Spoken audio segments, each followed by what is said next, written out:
కాంగ్రెస్ కి మనం ఎవరము గడ్డి పెట్టాల్సిన అవసరం లేదు. కాంగ్రెస్ సీనియర్ నేతలే కాంగ్రెస్ లో ఏం జరుగుతుందో మీరు ఒకసారి ఆలోచించండి అంటూ గడ్డి పెడుతున్నారు. దిగ్విజయ్ సింగ్ గారు సీనియర్ నేత కాంగ్రెస్ లో. ఆయన నిన్న కాంగ్రెస్ వర్కింగ్ కమిటీకి ముందు మీడియాతో మాట్లాడుతూ బీజేపీ, ఆర్ఎస్ఎస్ సంస్థాగతంగా ఎంత బలంగా ఉన్నాయో వాటిని చూసి మనం చాలా నేర్చుకోవాలి. అద్వానీ పాదాల చెంత ఉన్నటువంటి నరేంద్ర మోదీ ప్రధాని వరకు ఎలా ఎదిగాడో అర్థం చేసుకోవాలి. ఇలాంటివి అర్థం చేసుకుంటే కాంగ్రెస్ ఇంకా బలంగా తయారవుతుంది. అలా కాకుండా మనం దాన్ని వ్యతిరేకించాలి. రాజకీయంలో భాగంగా వ్యతిరేకించిన దాని యొక్క బలహీనతలు తెలుసుకోవాలి మా నేతలు కూడా అంటూ రాహుల్ గాంధీకి ఒక ఇండైరెక్ట్ గా చురకలంటించాడు ఆయన.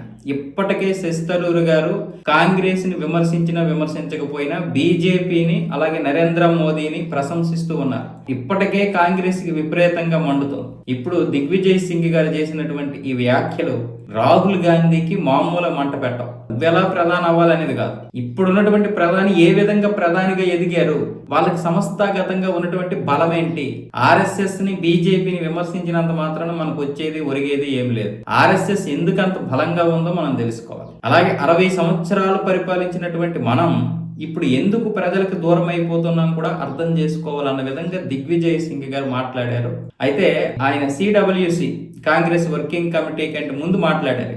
ఆ తర్వాత వర్కింగ్ కమిటీ అయిపోయిన తర్వాత మరి ఆయనకి కొంచెం అందరూ కూడా ఏమయ్యా మీరు సీనియర్లు ఉన్నట్టున్నారు, మీరు అలా నిజాలు చెప్తే ఎట్లా, అది కాంగ్రెస్ కి పెద్ద నష్టం కదా అన్నట్లు ఉన్నారు. దాంతో ఆయన బయటకు వచ్చాక బీజేపీకి, ఆర్ఎస్ఎస్ కి నేను బద్ధ వ్యతిరేకిని, కాకపోతే అవి బలమైనటువంటి వ్యవస్థల్ని మనం కూడా ఎలాగా బలోపేతం అవ్వాలనేది మాత్రమే నా ఉద్దేశం అని చెప్పి బయటకు చెప్పారు. ఇప్పుడు ఆయనకే కాదు, ప్రతి వక్ర మనసులో కూడా రాహుల్ గాంధీ విషయంలో ఇదే ఉంది.